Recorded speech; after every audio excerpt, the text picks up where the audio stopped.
Hi, I'm Cristina Popescu, Mindset and Holistic Coach, and in today's video we are going to talk about the 6 stages of bullying.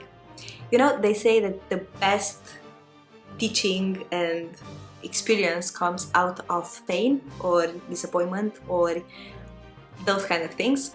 I was bullied my entire life. I was bullied as a child because I was kind of different and my family was different. Then I went to the high school and I started being bullied by my teachers because my name or my parents' name said nothing. Then we moved to the Netherlands, and now, right now, while I'm recording, we are bullied as a family by our neighbors. And that is annoying, stressful, and have a lot of effects on our family and others. So I decided to come with a series of videos to talk about bullying from a place of awareness and to encourage you, if you see those signs, if you see someone who is being bullied, do not be a standbyer. Do not stay around and say nothing or do nothing. Just say something, because you will see in today's videos that there are stages of bullying, and sometimes most of the time, you can play a huge role. You basically can save a life. Let's dive in and go into the 6 stages of bullying. The first is being bullied.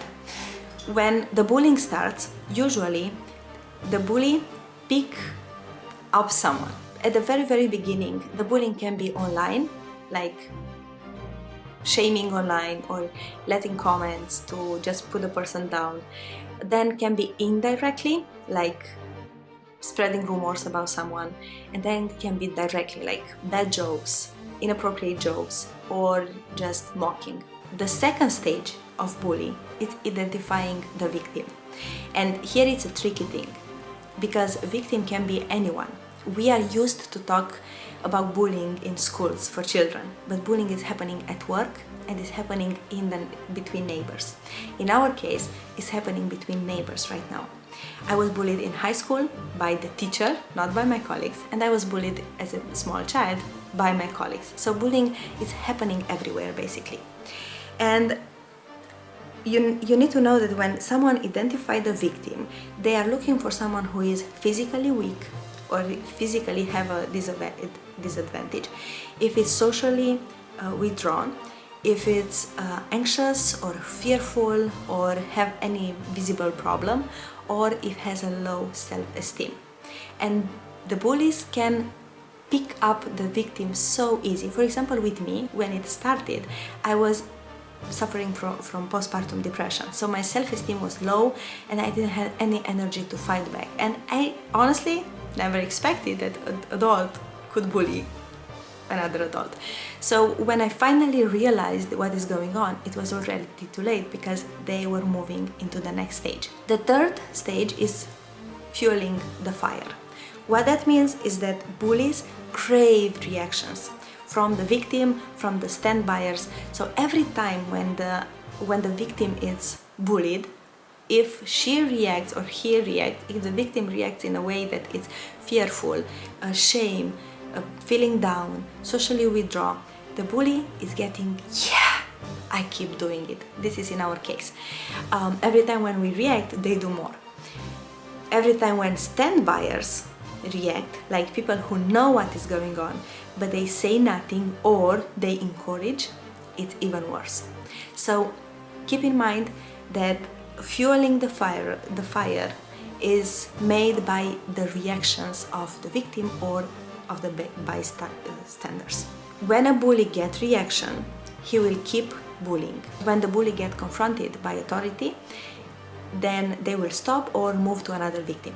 The problem with adults, like is in our case, is there is not a clear law against bullying. It's a clear law against threatening, but has to be in a different way. But bullying is like, it's such a gray area, but has such huge impact.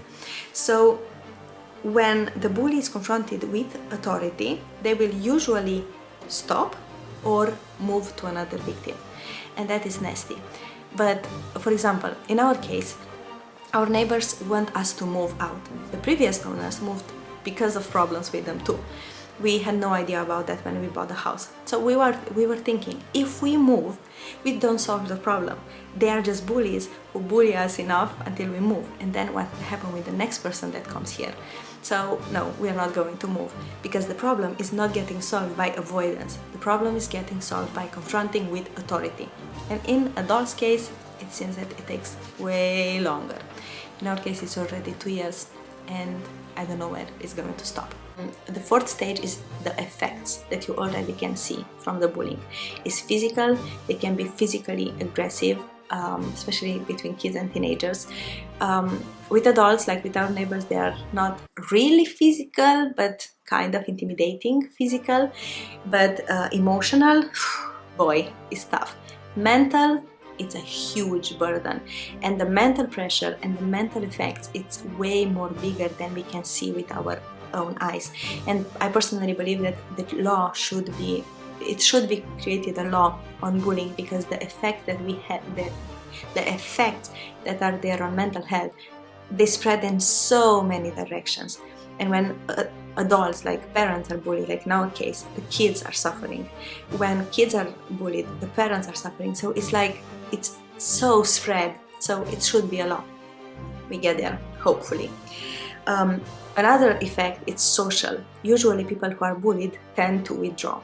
I did that for a while too, but then I realized, no, this is how they win. So I just start talking with the police, with a lot of other professional help, and hopefully one day I will get help also. But the point is to not socially withdraw. And another effect is withdrawing from school and work.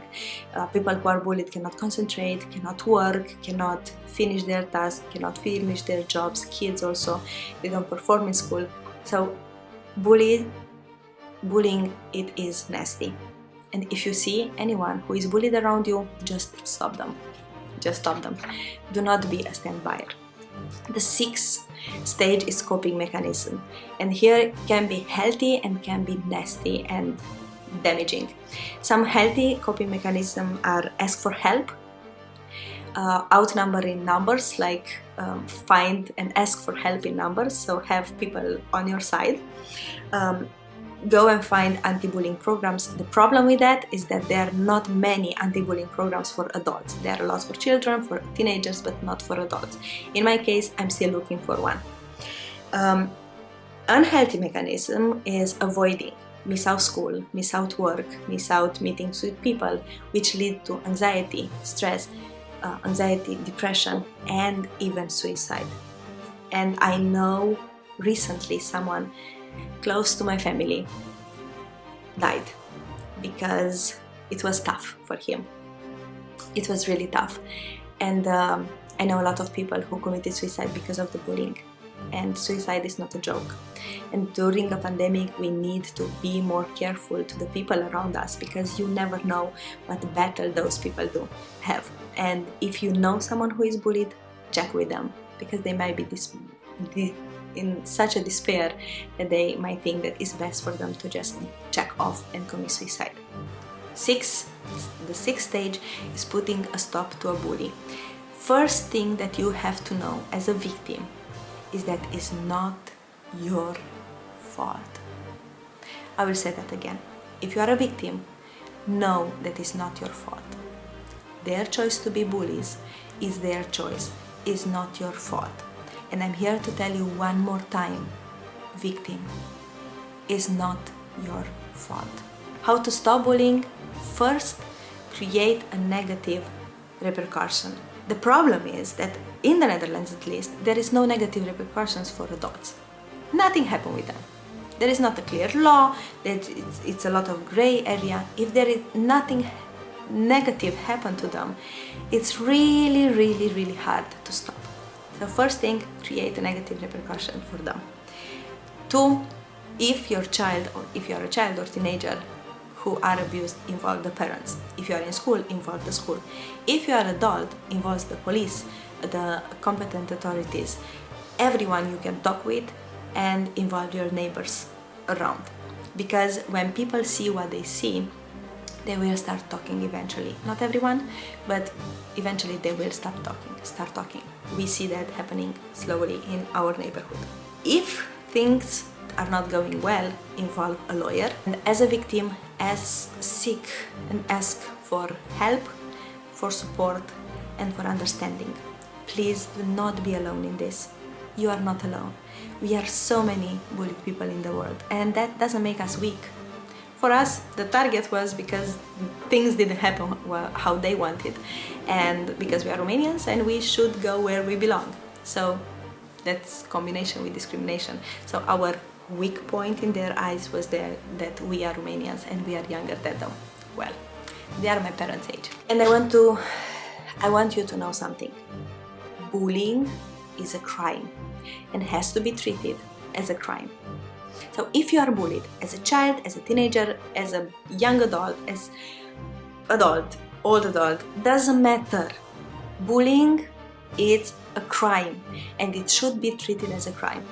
As a society, we still have a long way to get there, but as long as I'm alive, I'm going to fight for this, to have a law for bullying and against bullying. I hope this information is useful for you. Please share the share button, subscribe, and leave a comment, especially if you have someone in your life that is suffering from bullying. If you know someone who needs to hear this information and you feel like, I don't know, send it. Because just the idea to hear someone who is bullied and that she or he is not alone, it's life-saving. I was trying to commit suicide 3 times as a teenager because of bullying, and I was bullied by my English teacher. It's funny, I've learned English by myself eventually, but I was on the edge. I was on the border on the bridge to jump into the water because of my English teacher. So please share, press the share button if you know someone who is bullied. And see you in the next episode, because I'm going to talk about bullying in more details for you to know that you are not alone, what it means to be bullied, what it means to be the bully, and what it means to be the stand-byer, because this has to change. See you in the next episode. Thank you for being here.